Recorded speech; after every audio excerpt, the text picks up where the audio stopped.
C'est notre première activité de lancement du programme annuel de notre association.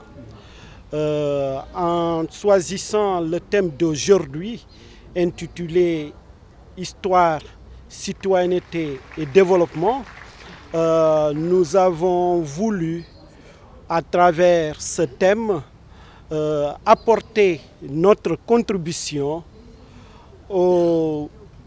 à l'agenda de transformation du Sénégal mis en place par les nouvelles autorités.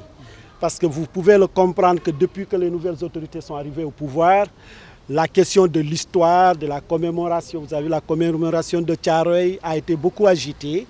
Et il était important qu'en tant qu'historiens, que nous puissions réfléchir sur ces questions-là pour effectivement accompagner, faire des propositions de solutions pour voir comment revoir, si c'est nécessaire, le programme d'histoire qui est enseigné aux élèves, surtout dans les lycées et collèges. J'ai effectivement lancé un appel aux autorités pour prêter encore beaucoup plus d'attention au financement de la recherche en histoire et surtout de la recherche dans les sciences humaines et sociales qui sont traitées en parents pauvres dans le financement de l'enseignement supérieur, de la recherche et de l'innovation au Sénégal.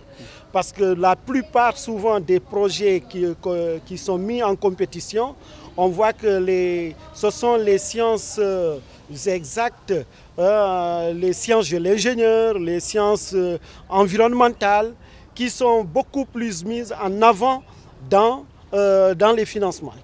La construction du citoyen sénégalais est un impératif catégorique pour transformer l'économie nationale. Si donc, l'Association des historiens du Sénégal nous convie le ministère à réfléchir sur les questions de citoyenneté, sur les questions d'histoire. Nous pensons que ce panel vient à son heure, d'autant plus que les programmes ont été, disons, édifiés depuis la colonisation, qui avait une vision assimilationniste. Après les indépendances, la vision était nationaliste. Et deux réformes majeures avec la réforme de Tananarive, dans laquelle des pionniers comme Amadou Mahtar Mbow et Kizerbo ont apporté, disons, des modifications très importantes qui vont dans le cadre de l'africanisation des programmes.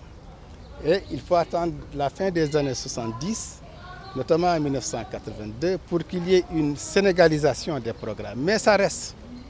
Il y a toujours l'escourie, les avatars de la colonisation.